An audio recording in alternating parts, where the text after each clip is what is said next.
shouldn't even bother anymore. And now I have the perfect reason not to pick it up.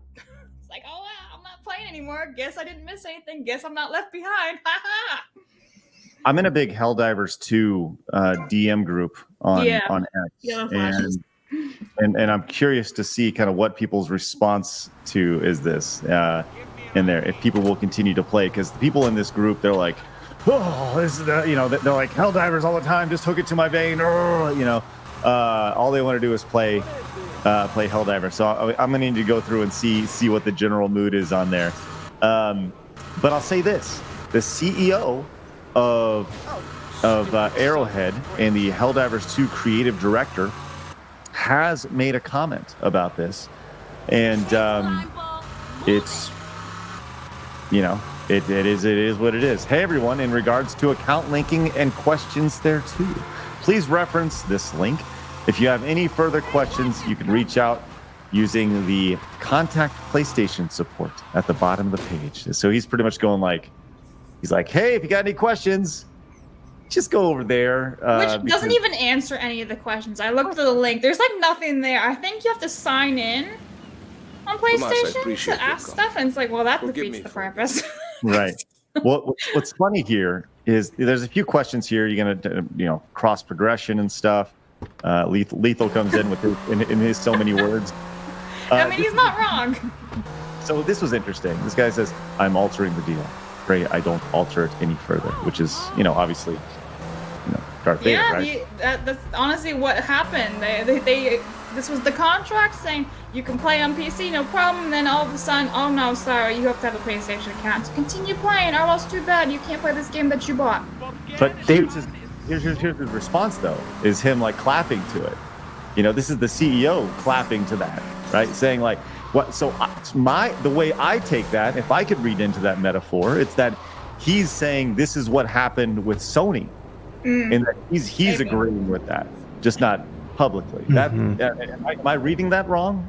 I mean, that could be one way to look at it, or another thing where he's like, I'm clapping because we altered the deal, and he could be the bad guy, and he's like, suckers.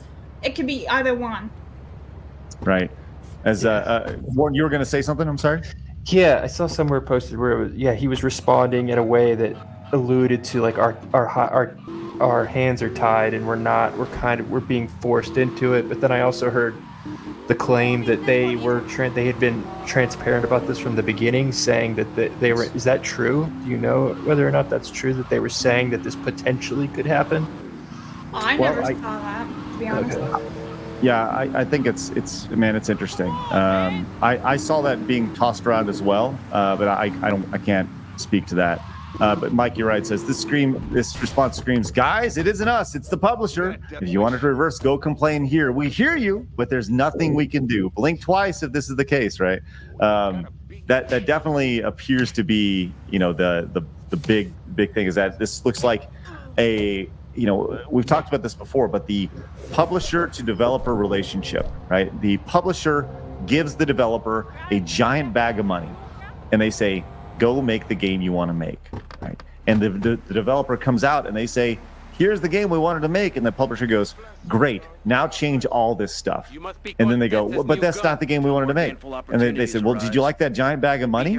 And they go, well, yeah, we like the bag of money. They said, well, then you better go make those changes, right?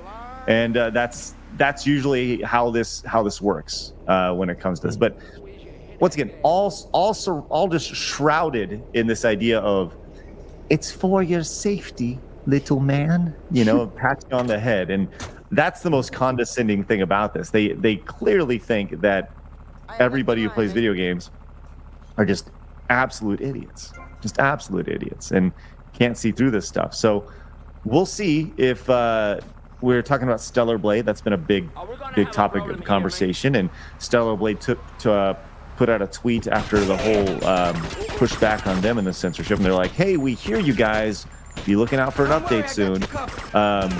So some people are taking that as maybe they're listening, right? We'll see if that happens with Helldivers, because I know a lot of people in our chat, they love Helldivers. A lot of people that in our community, they love Helldivers. We'll see what the response is to this. If they have a response later today, if they have a response on Monday, If they don't have a response, if Sony puts their foot down on this, in 30 days, are we going to see a mass exodus of Helldivers? And if we do, doesn't matter. Like, well, we sold a bunch of games. We're good. We saw tremendous success. We're good. I guess, we'll chalk it up to a learning experience for next time down the road. I will say, I'm in the Helldivers Discord, and they are pissed. All the people who are in there, they are fuming. Like, the chat is flying. They're doing all the Sony memes in there. Like, they're not happy, these guys.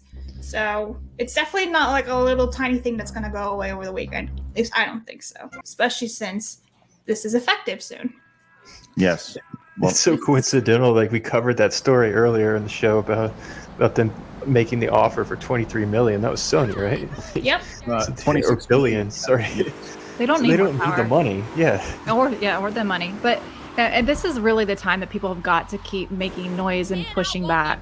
We're like at a really interesting time right now in the video game industry, and there's been so much finally, like, people are really stepping up and making their voices heard, and I just hope people don't back down, because there's got to be some change. I think people are fed up, and you start to see that more and more. Like, even the normies are like, what the shit, bro?